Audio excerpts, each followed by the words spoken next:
Habib salam alaika salawatullah alaika alamin. Allahumma salli wa sallim ala sayyidina Muhammadin wa ala alihi wa sahbihi ajma'in. Assalamualaikum warahmatullahi wabarakatuh.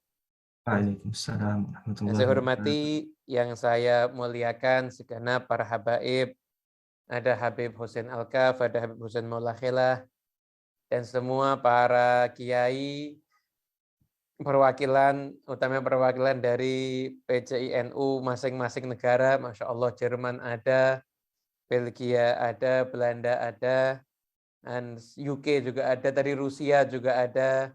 Masya Allah, luar biasa. Dan lain-lain yang mungkin belum saya sebut. Rasanya sudah saya sebut semuanya atau masih kurang ya? Ada yang belum disebut lah. Yang belum disebut Turki. ya mohon maaf. Nah, teman-teman dari KMI Bremen, kemudian santri-santri Pondok Pesantren Ar-Riyad. Nah, insya Allah pesantren Ar-Riyad ini lagi buat bangunan baru. Semoga segera jadi, dimudahkan sama Allah Ta'ala. Amin. Dan saya mengajak teman-teman semuanya, Habib Husain besok Senin mau ziarah ke Yaman, negeri Seribu Wali. Mudah-mudahan kita nggak lupa didoakan insya Allah ya Habib ya. Amin, amin, amin. Minal hadirin. Doakan semuanya Habib yang ada di Zoom ini dan Amin. semuanya insya Allah Habib. Amin, amin. Salam Habib. Insya Allah, insya Allah. Nah tadi Masya Allah tadi ada niatan ini mau buat sholawat apa majelis maulid tapi di tempat terbuka di Eropa ya. Insya Allah. Masya Allah mudah-mudahan lancar. Niatnya tahun depan, kita mau niat mau tahun depan Habib Nabi Muhammad Muhammad SAW. Habib Muhammad hadir insya Allah. Amin. Insya Allah. Amin insya Allah. Teman-teman semuanya yang dimuliakan Allah Ta'ala, hadirin yang dimuliakan Allah Ta'ala. Di kesempatan lain ini saya akan melanjutkan lagi Simtud Duror dan ini sampai kepada bagian sholawat yang penting. Sebagian ulama yang termasuk orang saleh min ahlil mahabbah, mereka menjadikan sholawat ini sebagai wirid hariannya. Cuma ini sholawatnya agak panjang, jadi kalau yang sudah hafal alhamdulillah, kalau yang belum hafal nanti mungkin baca bukunya. Yaitu sholawatnya Allahumma sholli wa sallim bi ajallis sholawati wa ajma'iha wa azkat tahiyati wa awsa'iha ala hadzal abdil ladzi waffa bihaqqil ubudiyah baraza fiha fi khalatil kamal, terus itu sampai nanti sampai binasyri dzikrahum nasim, itu sampai akhir itu sholawat sebagai manusia menjadikan suatu sebagai wiridan. Jadi kalau kita mungkin mau wiritannya baca Simtud Duror utuh kan enggak semuanya punya waktu, apalagi yang sibuk-sibuk. Sholawat ini bisa dijadikan sebagai wiritan. Kenapa? Karena sholawat ini artinya luar biasa. Dan ini akan kita gaji di Zoom bulan ini dan juga Zoom di bulan yang akan datang. Nggak tahu ini, mungkin kita bisa selesaikan ini 2 atau 3 pertemuan insya Allah. Nah, kemudian kita akan bahas Allahumma sholli wa sallim bi ajalli sholawati wa ajma'i. Habib Ali mengucapkan sholawat. Jadi memang ada orang-orang yang bingung lah, kok Nabi kan cuma ngajari Allahumma sholli ala Muhammad wa ala ali Muhammad. Kok ini ulama-ulama kok nambah-nambahin ini? Ada sholawat naria, ada sholawat fatih dan lain sebagainya. Yang kita ini nambahin sholawat itu, para ulama itu bukan kita ya, kita akan mengikuti sholawatnya aja para ulama itu. Para ulama itu nambahin sholawat karena niru sahabat Nabi. Abdullah bin Mas'ud itu kalau sholawat itu ada sholawatnya juga ada doanya lah. Sholawat ini itu ada sholawatnya, ada pujiannya dan juga ada doanya. Sholawat nariyah juga begitu. Sholawat fatih juga sama, ada sholawatnya. Kemudian juga ada doanya. Ada juga sholawat macam-macam untuk qabul hajat dan lain sebagainya. Itu memang teladannya sahabat. Abdullah bin Mas'ud sholawatnya seperti itu. Maka nggak salah kalau ulama itu punya redaksi macam-macam untuk sholawatnya mereka kepada Nabi Muhammad SAW. Nah, Habib Ali itu punya kitab, ada satu kitab khusus ulama mengumpulkan sholawat-sholawatnya Habib Ali. Macam-macam, ada satu itu Allahumma sholli wa sallim ala sayyidina Muhammadin miftahi babi rahmatillah. Ada dama fi ilmillah sholatan wa salaman daimaini bidawami mulkillah. Kan Allahumma sholli wa sallim Allahumma ya Allah, limpahkan salawat, wasalim, limpahkan salam, ala Sayyidina Muhammadin, atas junjungan kami Nabi Muhammad. Muhammad itu disebut apa? Miftahi babi rahmatillah. Kunci pintu rahmatnya Allah Ta'ala. Ada dama fi'ilmillah. Jadi sebanyak apa yang ada di dalam sholawat ini, kami aturkan sebanyak ilmunya Allah Ta'ala. Berarti unlimited. Berarti unlimited. Ada dama fi'ilmillah. Kita bisa nggak ngitung ilmunya Allah Ta'ala? Nggak bisa kan? Unlimited. Sholawat ini unlimited. Sholatan wa salaman daimaini bidawami mulkillah. Sholawat dan salam ini selalu selanggeng kerajaan Allah Ta'ala. Ya, abadi berarti kalau gitu. Abadi. Bumi aja hancur, kerajaan Allah Ta'ala mulkillah nggak akan Jadi itu redaksi sholawat para ulama, itu adalah ekspresi kecintaan mereka kepada Nabi Muhammad, dan itu tidak dilarang. Itu tidak dilarang. Abdullah bin Mas'ud ketika beliau mengucapkan sholawat dicampur dengan doa, nggak ada satupun sahabat yang menegur atau mengatakan salah, enggak. Artinya para sahabat semuanya meyakini kalau itu merupakan suatu kebolehan. Gitu ya. Bali ucapkan Allahumma sholli wa sallim, ya Allah, limpahkan salawat. Nah, salawat dari Allah Ta'ala itu rahmat dan pengagungan. Ya Allah, limpahkan rahmat dan pengagunganmu, keselamatan darimu, dengan sebesar-besarnya pengagungan, sekomplit-komplitnya pengagungan, wa askat tahiyat, sesuci-sucinya penghormatan, wa uzaihat, dan yang paling luasnya jangkauan kesucian itu. Kepada siapa sholawat itu diaturkan? Ala hadzal abdi, kepada hamba ini. Nah, saya mungkin pernah jelaskan ya, kenapa kok di Simtud Durar itu seringkali Nabi Muhammad itu disifati dengan hadzal abdi. Nah, kalau kita ngaji nahwu di pondok pesantren, hadza itu untuk isim isyarah, tapi yang dekat. Hadza. Nah, ini pernah ditanyakan sama Al-Habib Muhammad Anis bin Alwi Al-Habsi, cucu dari penulis Simtud Durar ini. Tanya, kenapa kok Habib Ali kok mensifatinya dengan hadza? Hadal abdi. Karena ketika Habib Ali membaca Simtud Durar itu, Simtud Durar ini jadi ditulis itu kan bukan kayak Habib Ali mikir setelah ini Allahumma terus lanjutannya apa ya? Kan nggak begitu. Di Simtud Durar itu kurang lebih awalnya ini Simtud Durar ini dibuat 4 tahun sebelum wafatnya Habib Ali Al-Habsyi. Ali duduk, putranya datang, namanya Habib Muhammad. Lalu di Habib Ali kemudian membaca maulid. Alhamdulillah, terus dibaca itu. Jadi nggak pakai mikir, jadi itu ngalir lah. Lainnya yang mengalir dari lisannya Habib Ali yang ditulis sama putra beliau yang jadi maulid Simtud Durar ini, dari redaksinya apa? Ala hadzal abdi, atas hamba ini. Berarti Habib Ali itu ngalir baca maulid itu. Nabi SAW itu seakan-akan ada di hadapan beliau. Dan beliau tinggal mensifatkan. Bahkan lihat hadzal abdi ini di depannya. Hadzal abdi. Alladzi waffa bihaqqil ubudiyah.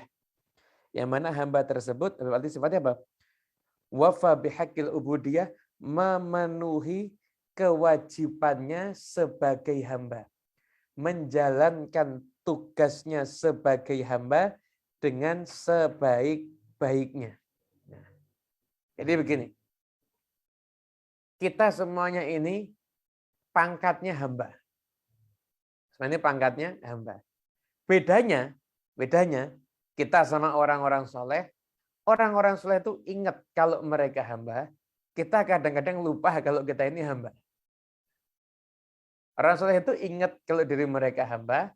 Ingat diri mereka itu budak. Tapi kalau kita sering lupa kalau kita ini budaknya Allah Ta'ala. Sering lupa kita. Buktinya apa kita lupa?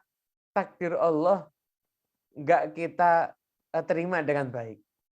Kadang terjadi sesuatu yang kurang baik, kita mesti mikir, kenapa begini? Kenapa kok begitu? Ini hamba. Hambanya terserah tuannya. Terserah tuannya. Sampai kita pernah dengar nasihat yang luar biasa itu ada salah seorang ulama. Yang ulama ini mengatakan, seandainya takdirku itu diatur sama ibuku atau diatur oleh Allah Subhanahu wa taala, maka aku milih takdirku diatur sama Allah Ta'ala. Kenapa? Karena secinta-cintanya ibuku, bapakku kepadaku, masih jauh lebih cinta Allah kepadaku. Karena cintanya Allah kepada hambanya itu tidak tertandingi, dan tidak terkalahkan oleh apapun juga. Nah, jadi Nabi Muhammad SAW itu kita ini hamba, tapi kita lupa kalau kita ini hamba kadang-kadang. Kita mesti doa, kenapa doa saya enggak kabul? Mesti nanya begitu. Orang soleh enggak, orang soleh itu doa ya untuk saya ini hamba, ya saya doa. Mau bahagia susah doa. Kalau kita kan enggak. Kita kalau ketika kita ini seneng lupa doa. Kalau kepepet baru Masya Allah doanya khusyuknya setengah mati. Lagi seneng kita ada lupa doa. Oh, terus kepepet kita doa benar. Orang soleh itu enggak. Nah orang soleh itu tahu ini. Qad kafani ilmu rabbi min su'ali wahtiyari. Qad kafani ilmu rabbi. Allah tuh tahu. Apa yang sedang terjadi dalam diriku ini Allah tahu. Min su'ali wahtiyari. Aku enggak perlu meminta, enggak perlu ikhtiar. Fadu'ai wabtihali. Adapun doaku, permohonanku, munajatku, syahidun li biftikari, hanya saksi. Adalah aku ini hamba yang fakir dan aku perlu kepada Allah Subhanahu wa taala. Falihadza sirri ad'u fi yasari wa asri. Karena sir ini rahasia ini, maka aku doa mau bahagia, mau enggak pokoknya aku doa terus kenapa? Biar aku selalu ingat kalau aku ini selalu merasa punya hajat, selalu merasa fakir di hadapan Allah Subhanahu wa taala. Begitu. Nah, semua hadirin yang dimuliakan Allah Ta'ala yang mengikuti forum Zoom ini. Jadi Nabi SAW itu adalah seorang hamba yang paling merasa dirinya itu hamba. Seorang hamba yang paling sadar kalau dirinya itu hamba dan benar-benar menghambakan diri kepada Allah dengan sebaik-baiknya. Kita lihat ya, kita lihat di sini. Pernah diriwayatkan suatu ketika Nabi SAW itu di Nabi SAW itu Jibril sedang duduk dengan Nabi Muhammad. Sedang duduk dengan Nabi Muhammad. Tiba-tiba turun malaikat dari langit. Turun malaikat dari langit. Kata malaikat Jibril, ini malaikat tidak pernah turun dari mulai dia diciptakan. Nggak pernah turun ke bumi. Satu malaikat turun mengatakan, ya Muhammad arsalani ilaika rabbuka. Amalikan aj'aluka am abdan rasulan. Malaikat itu mengatakan, wahai Muhammad, Tuhanmu mengutusku untuk menjumpaimu. Engkau milih menjadi seorang rasul yang raja atau seorang rasul yang hamba. Nah, riwayat yang lain, redaksi udah lebih sama, yang diutus itu adalah malaikat Israfil dan membawa kunci kekayaan dunia ketika itu. Malaikat Israfil mengatakan, ini riwayat yang lain ya, fa in syi'ta nabiyan malikan wa in syi'ta nabiyan abdan. Kalau kamu mau, kamu jadi nabi yang raja. Kalau kamu mau, kamu jadi nabi yang hamba. Nah, ketika itu, maka malaikat Jibril memberikan kode untuk tawadhu, gitu, untuk tawadhu. Maka itu Muhammad SAW menjawab, bal nabiyan abdan, bal nabiyan abdan, bal nabiyan abdan. 3 kali Nabi menjawab. Saya milih jadi nabi yang hamba, nabi yang hamba, nabi yang hamba. Itu pilihannya Rasulullah Shallallahu Alaihi Wasallam. Gitu. Nah, kemudian, kalau nabi yang raja gimana? Nabi yang raja berarti nanti Nabi Muhammad akan punya bala tentara yang banyak, dilayani dan lain sebagainya. Tapi tetap nabi. Tapi Nabi saya milih nabi yang hamba. Yang dipilih sama Nabi Muhammad, maqamul ubudiyah, maqam tingkatan penghambaan. Maqam tingkatan penghambaan. Salah seorang ulama dari Madinah, Syekh Abdullah Sirajuddin Al-Husaini, beliau mengatakan, ketika Nabi Muhammad SAW memilih maqam penghambaan itu, maka berarti Nabi SAW itu nggak punya tentara, nggak punya bala pasukan. Nabi itu ya melayani dirinya sendiri, yang bantui keluarganya, ya bersih-bersih, kalau ada yang ganggu ya dimaafkan. Nah begitu aja. Jadi itu akhirnya dipilih Nabi Muhammad SAW menjadi Nabi yang hamba. Jadi beliau adalah Nabi yang sangat memenuhi hak penghambaan diri kepada Allah Subhanahu Wa Taala. Bahkan Nabi SAW itu pernah beliau itu bersabda, beliau mengatakan, Akulu kama yakulul abdu. Aku ini hamba budak. Maka cara makanku juga sama seperti cara makannya budak. Gitu. Jadi Nabi SAW itu kalau makannya sama kayak cara makannya budak-budak ini benar-benar kalau orang nggak kenal dan lihat dari belakang mungkin dikira budak semua itu. Padahal di situ ada makhluk Allah yang termulia di alam ini yaitu junjungan kita Nabi besar Muhammad Shallallahu Alaihi Wasallam. Itu bagian daripada ketawadhuan Rasulullah Shallallahu Alaihi Wasallam. Masih banyak lagi momen-momen yang lainnya. Kita mau lihat tawadhunya Nabi Muhammad SAW itu luar biasa.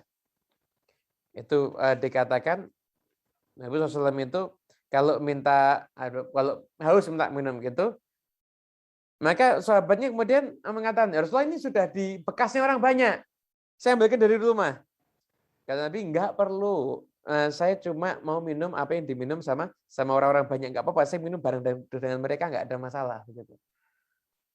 Bahkan Nabi SAW itu pernah mendatangi bekas tempat wudhunya kaum muslimin diminum sama Rasulullah SAW. Dan Nabi apa? Saya ngambil berkah daripada tangannya mereka. Nabi aja ngambil berkah. Oh, apa Nabi kurang berkah? Enggak. Nabi sumbernya berkah. Tapi kenapa kok Nabi mengatakan ngambil berkah? Bukan berkah untuk Nabi. Ini teladan untuk kita. Nabi aja itu mau cari berkah dari bekas tangan wudhunya kaum muslimin. Itu seorang Nabi Muhammad sumbernya berkah. Nah, kok kita mengatakan cari berkah itu enggak penting kan lucu. Kita mengatakan tabaruk itu enggak kan lucu. Nabi aja tarik berkah. Saya cari berkah dari tangannya orang-orang Islam. Itu yang dilakukan sama Nabi Muhammad SAW.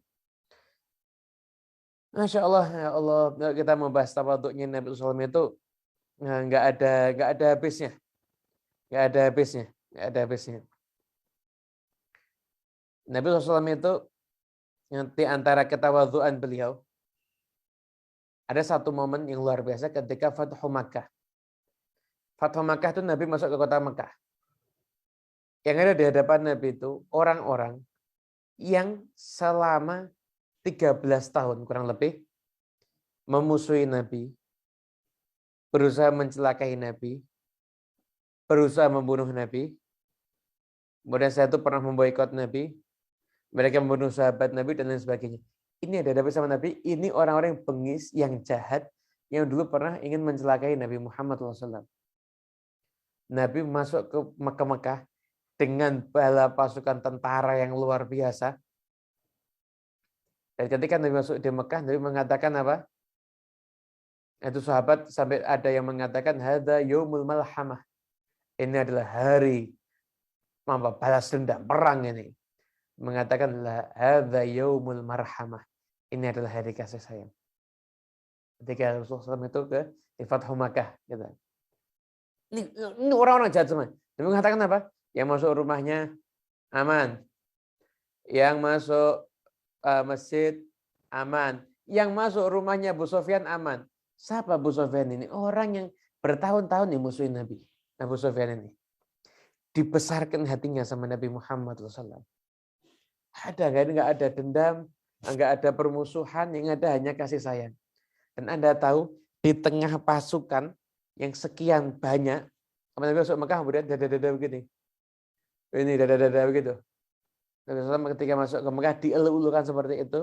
Nabi hanya nunduk sampai jenggotnya itu hampir mengenai tunggangannya.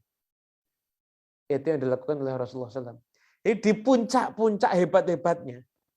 Jadi kan orang harusnya kan normalnya orang. Bayangkan coba, dia ini menang loh ini. Dia menang. Kemudian dia malah harus kan pasti membusungkan dada. Satu mungkin ada ungkapan gembiraan dada dan lain sebagainya. Begitu mungkin ya. Tapi Nabi enggak. Nabi nunduk sampai jenggotnya hampir mengenai tunggangannya ketika itu. Dari saking nunduknya Rasulullah Sallallahu Alaihi Wasallam. Nggak ada manusia kayak begini. Nggak ada manusia tawadhu seperti tawadhunya Nabi Muhammad SAW. Benar ketika Habib Ali mengatakan ala hadzal abdil ladzi waffa bihaqqil ubudiyah. Allah selawat dilimpahkan oleh Allah kepada hamba yang memenuhi hak penghambaan diri kepada Allah Subhanahu wa taala. Itu termasuk bagian daripada tawaduknya Rasulullah SAW. Bahkan Nabi nggak gengsi mainan sama anak kecil. Nggak gengsi mainan sama anak kecil. Itu Rasulullah SAW itu kadang-kadang kalau beliau datang masuk ke jalan begitu ada anak kecil sama Nabi dibariskan untuk soft gini. Ayo yang cepet-cepetan sampai saya, yang cepet sampai ke saya nanti dapat hadiah. Lari anak kecil itu nubruk Nabi, ada yang nubruk perutnya, nubruk bukunya dan semuanya dirangkul dan dicium sama Rasulullah SAW. Insya Allah tawaduin Nabi main sama anak kecil. Yang kadang-kadang boncengkan anak kecil. Pernah Nabi SAW itu ketika di Makkah itu bawa Kutham, anaknya Abbas bin Abdul Muthalib dan Fadl di belakangnya. Atau kebalik ya, ada Kutham yang di belakang, Fadl yang ada di depannya. Dibawa sama Rasulullah SAW. Masya Allah. Luar biasa. Luar biasa akhlaknya Nabi Muhammad SAW.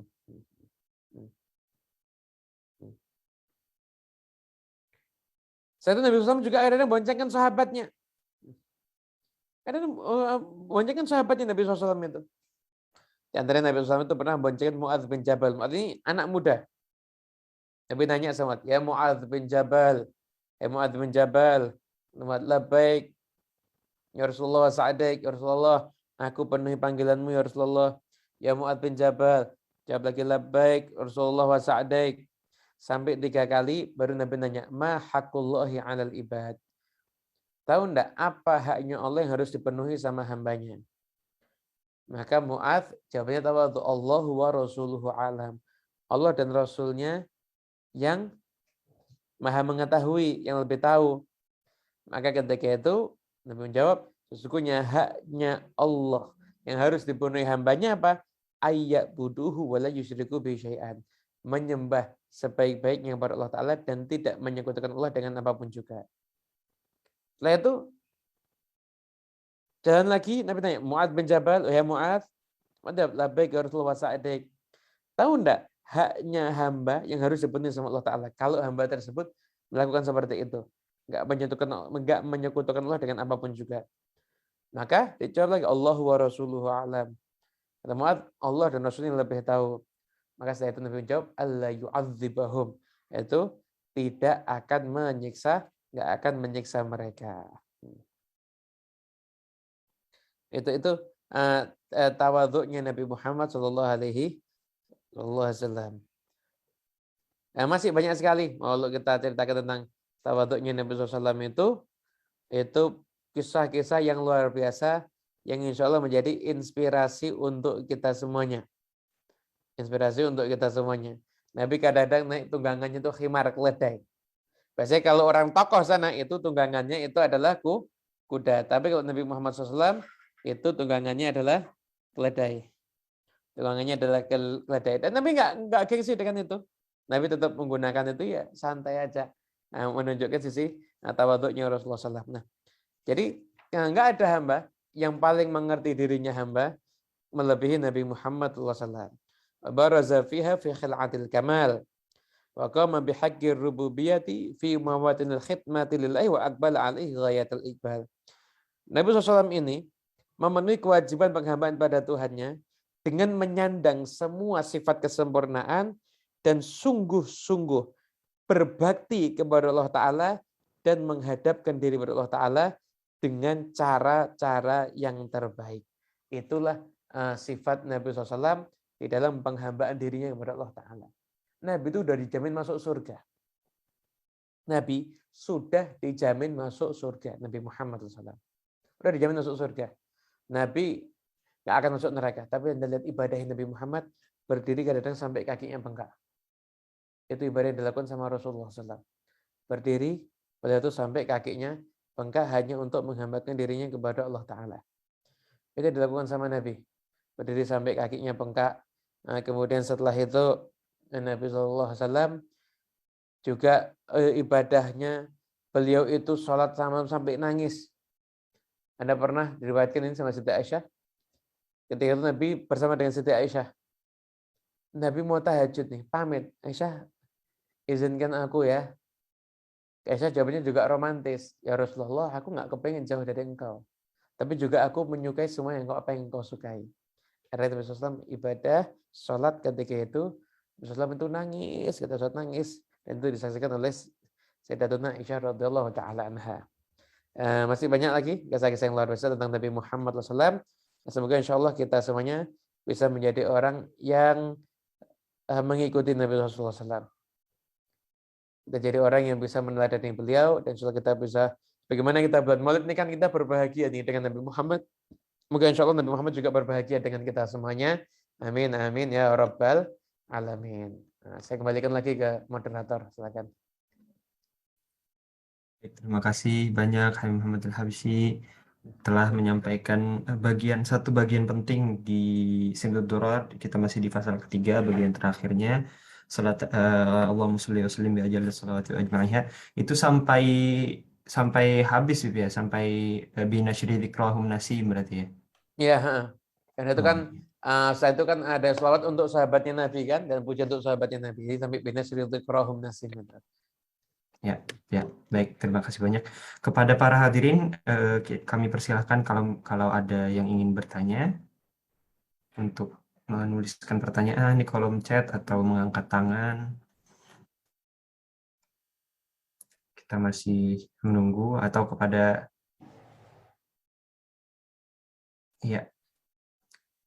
sampai jam 12 kira-kira, kita tunggu beberapa menit lagi ya. Kita memberikan ruang. Nah, di sana jam berapa sekarang? Sekarang jam 12 kurang 6 menit, Beb. Oh, jam 12 kurang Siang. 6 menit. Masya Allah. Di sini jam 5 ya. Jam 5 kurang 6 menit di sini. Iya, Terpaut 5 jam ya berarti ya. 5 jam, Habib. Tapi nanti berubah lagi nanti. Kalau winter pakai winter time di sini. Ajib. Nanti jadi 6 jam, Habib. Nanti tambah jauh bedanya, Habib. Kalau di Rusia jam berapa tadi? Di Rusia sekarang ini? Gus Syauqi tadi di Rusia. Gus Syauqi. Masih mute, Gus Syauqi. Masih mute, Gus. Oh iya, maaf. Di sini jam 1, Bib. Jadi bedanya 4 jam. 1 jam lebih dulu dibanding Eropa. Oh, di sini jam 1 siang di sana ya? Iya, jam 1 siang. Betul. Masya Allah, Masya Allah. Ini di waktu Moskow, Bib. Kalau waktu Magadan itu sudah jam 12, sudah jam 12 malam kalau paling timur. Jadi Rusia sebelah mana? Ya Allah. Ini jam 1 siang, sebelah sana jam 12 malam? Iya. Beda 11 jam. Jadi 23 sudah jam 12. Bentar. Jam 12 malam harinya hari apa? Hari ini berarti 5 jam lagi sudah hari besok. Kalau di timur jauh. Bentar. Berarti dia jam 12 malam itu hari Sabtu dini hari ya? Iya, sudah hari Sabtu di wilayah Magadan. Jadi dia beberapa jam lagi masuk hari Ahad. Iya, betul. Itu yang perbatasan dengan Alaska, beda 11 jam dengan Moskow di timur jauh. Itu nanti kalau fikih ada banyak pembahasan itu nanti. Ya kan, Iya, jadi dia sudah sholat asar di daerah timur itu, terus ke sana, mesti hari Sabtu ya, kesampaiannya zuhur misalkan. Baru zuhurnya sudah sholat di hari Sabtu itu. Ya kan begitu jadinya ya kan? Iya, kan bisa betul. jadi begitu ya. Betul. Bahkan di sini pesawat kalau berapa jam itu? Pesawat bisa 9 sampai 10 jam kalau Allahu sampai ujung Akbar. timur. Allahu Akbar. Insya Allah. Lancar sama Gus, insya Allah. Asli mana Gus? Saya asli Bandung, Bib. Asli Bandung, insya Allah. Ya. Terima kasih. Ini ada pertanyaan, Habib, dari Silakan. Gus Miftah. Assalamualaikum, Habib. Ada orang yang mengharamkan kalau melantunkan dan membaca salawat diiringi musik. Haram katanya. Apakah benar demikian? Terima kasih banyak, Habib. Salawat diiringi musik. Jadi begini ya. Alat musik sendiri tentang keharamannya kan ulama beda pendapat sebetulnya. Ulama beda pendapat itu tentang alat musik itu sendiri. Ada ulama yang memutlakan haram, ada yang mentafsir yang begini boleh, yang begini enggak, dan lain sebagainya. Jadi intinya kembali kepada khilaf para ulama tadi itu. Nah, selama alat musiknya itu mesti alat musik yang wajar-wajar aja, musik-musik yang wajar-wajar aja, ya insya Allah nggak ada masalah sih ya. Nggak ada masalah, selawat diiringi musik boleh-boleh aja, ya boleh-boleh aja. Nah, cuma memang ada, kalau berkaitan dengan perayaan Maulid, memang ada beberapa hal yang harus diperhatikan ya. Jadi mungkin kita ini juga harus baca juga kitabnya Mbah Hasyim Asy'ari, At-Tanbihatul Wajibat. Nah, di situ Mbah Hasyim mengkritik perayaan Maulid yang di situ ada hal-hal yang sifatnya ada musik-musik, jogetan, tarian itu dikritik sama Mbah Hasyim. Dan kritik yang keras. Itu At-Tanbihatul Wajibat. Liman yasna'ul maulid bil munkarat. Itu di situ ada. Mungkin batasan-batasannya berarti secara ini tidak mengapa sampai ada batasannya itu sampai nggak boleh berarti Bib ya? Ya. Memang ada batas. Jadi gini, selama itu alatnya masih mukhtalafih itu berarti ulama beda pendapat. Jadi ada yang menghalalkan, masih ada yang menghalalkan, nggak ada masalah. Nah, tapi kalau misalkan alat musik yang memang sudah dikatakan haram, semua ulama itu ada yang mengatakan haram, ada mana semua alat musik halal selama bisa mengingatkan orang pada Allah Ta'ala. Jadi kan memang khilafnya banyak itu, bab musik itu khilafnya banyak sekali. Yang jelas intinya, musik ketika sholawat boleh selama tidak mengurangi kehormatan sholawat itu sendiri. Ya, Silahkan, insya tidak Allah. apa. Selama tidak mengurangi kehormatan sholawat itu sendiri. Berarti ya itu garis besarnya Bib, selama tidak mengurangi kemuliaan sholawat itu sendiri. Nah, Pertanyaan berikutnya dari NU Belanda Habib. Adakah amalan untuk mendapatkan momongan dan anak soleh? Matur suwun. yang pernah saya dengar dari para masyayikh, para ulama. Satu, Habib Ali sebelum Simtud Duror ini, tapi itu kalau sudah hamil ya, Habib Ali sudah hamil. Jadi yang pertama ulama mengajar satu, nazar kalau punya anak mau dikasih nama Muhammad. Mau dikasih nama Muhammad. Satu ya. Dua, kemudian baca Rabbi habli minas sholihin. Saya sering baca itu, Rabbi habli minas sholihin.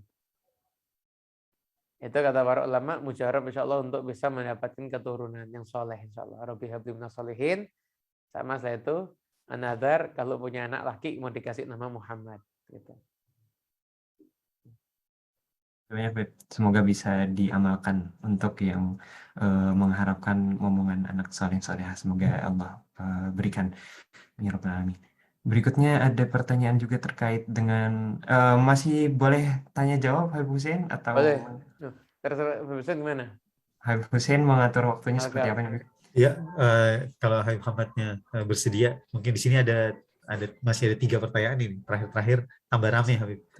Apa boleh aja. Santai Habib, Masya Allah, Insyaallah. banyak. Iya.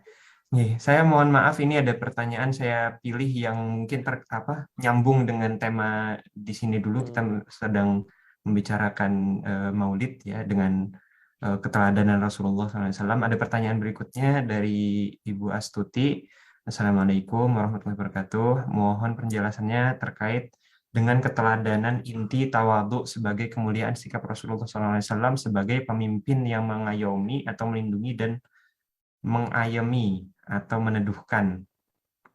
Penjelasnya terkait keteladanan inti tawadhu sebagai kemuliaan sikap Rasulullah SAW sebagai pemimpin yang mengayomi dan mengayemi, melindungi dan meneduhkan. Inti tawadhu dalam sistem kepemimpinan Rasulullah gitu ya. Yeah. Banyak jadi gini, kalau kita itu mau lihat konsep kepemimpinan diajarkan sama Nabi, banyak sisi sebetulnya. Namun karena ini kan waktu terbatas, jadi saya akan ambil poin yang terpenting. Ada sabda Nabi, Sayyidul qaum akhiruhum syurban. Pemimpin sekelompok kaum itu yang terakhir minum. Nabi itu kalau ada minuman, sahabat itu ada banyak, Nabi kasihin sahabatnya dulu, minum. Terakhir, baru Nabi Muhammad SAW. Itu pemimpin, begitu, tawaduknya Nabi Muhammad SAW. Dan itu bisa jadi contoh. Artinya apa dalam konsep kekinian?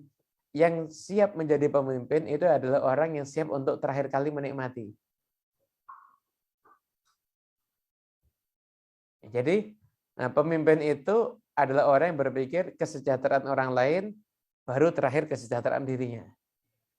Itu konsep tawadhu kepemimpinan yang diajari oleh Rasulullah SAW. Jadi siap menjadi orang yang terakhir menikmati, itu orang yang bisa jadi pemimpin. Gitu. Bisa dipahami ya maksudnya maksudnya bisa dipahami ya.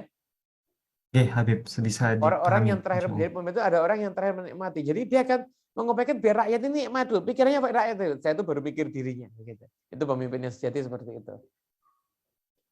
Makanya berat itu. Berat itu. Tapi harus jiwa pemimpinnya seperti itu. Sayyidul qaum akhiruhum syurban. Terima kasih, Beb. Pertanyaan berikutnya Pak Giri, ini menarik pertanyaannya. Bagaimana rasanya kalau waktu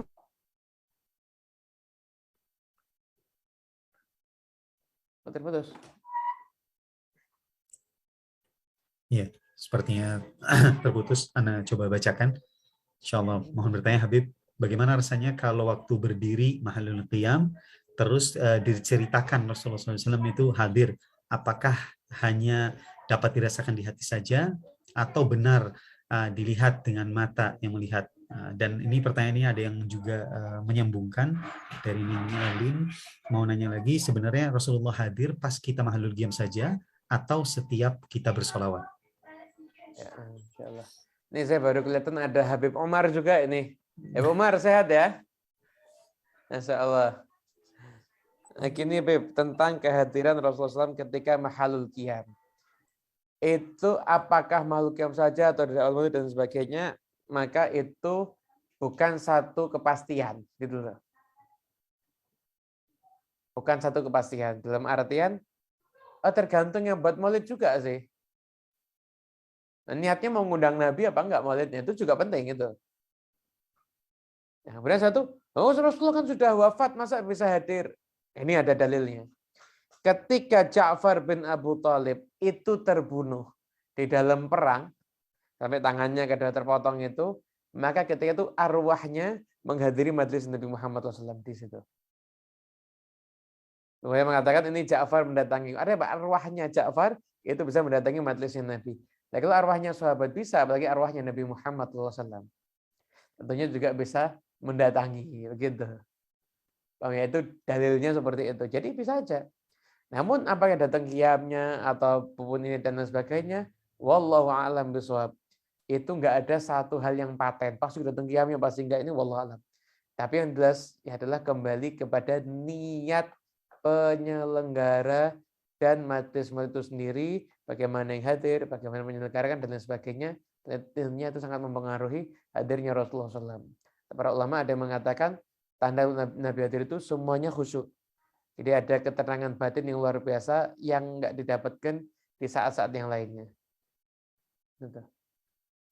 Kadang-kadang mungkin majelisnya yang hadir cuma 5 orang, tapi Nabi bisa hadir. Kenapa? Karena khusyuk semuanya.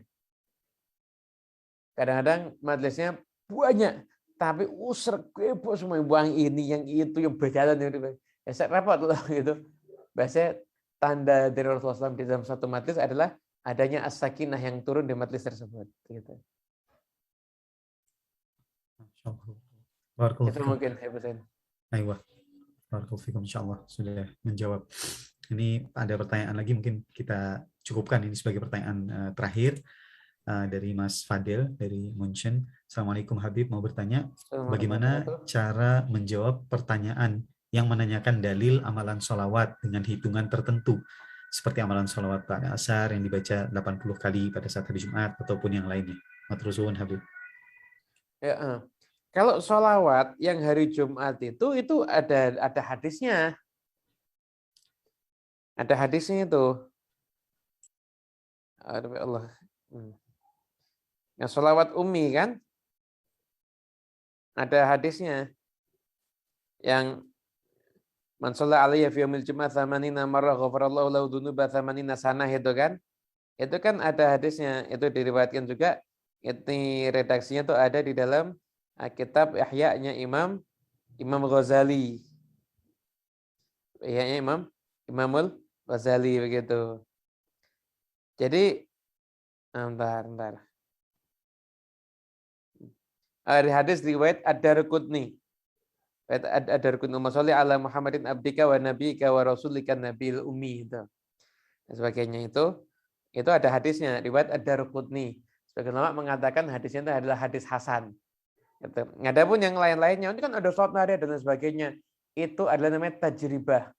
Tajribah itu adalah amalan para ulama yang mereka ngamalkan dan mujarab, akhirnya mereka ajarkan pada murid-muridnya seperti itu. Nah, itu apakah amalan seperti itu seperti menambah ibadah? Bukan. Jadi menambah ibadah itu yang dikatakan terlarang dan lain sebagainya itu ibadah mahdhah. Ibadah mahdhah, ibadah yang murni. Ibadah mahdhah, ibadah yang murni seperti salat zuhur ditambah jadi 5 rakaat. Maghrib jadi 4 rakaat. Itu yang dilarang. Kalau ibadah seperti sholawat dan doa, sahabat banyak buat doa sendiri. Sahabat buat sholawat sendiri. Seperti itu. Gitu. Jadi ini bukan menambah ibadah. Jadi ibadah yang ditambah itu ibadah mahdhah. Namun kalau seperti redaksi sholat dan sebagainya, itu boleh-boleh saja. Nggak ada masalah. Itu kurang lebih. Barakallahu. Ini terakhir sekali nih Habib. Ada satu pertanyaan sedikit, mungkin bisa singkat. Bagaimana dengan membaca salawat setelah azan? Dan salawat seperti apa baik yang dibaca? Lalu setelah adzan itu yang berkatakan orang kalau baca itu kan insya Allah ada syafaatnya Nabi SAW dalam sebagian riwayat. Salawatnya bebas saja. Itu tidak ada ketentuan. Berarti yang penting ada Allahumma sholli, ada shollinya, ada Nabi Muhammadnya, sempurnakan juga dengan salam dan juga salawat dengan keluarga Nabi SAW, tambah juga dengan sahabat Nabi SAW itu yang paling bagus begitu. Shalli ala sayyidina Muhammadin wa alihi wa sahbihi ajma'in. Boleh. Shalli ala sayyidina Muhammad wa ala sayyidina Muhammad itu juga boleh, enggak ada masalah gitu. Insyaallah. Barakallahu fikum. Insyaallah itu sudah pertanyaan-pertanyaan dari para jamaah. Sekali lagi kami ucapkan terima kasih banyak pada Habib yang sudah menjawab dan juga sudah selalu hadir bersama kita. Ini udah hampir 1 tahun setengah kita berjalan. Masya Allah, dari pandemi. Ya Allah, sallallahu alaihi wasallam.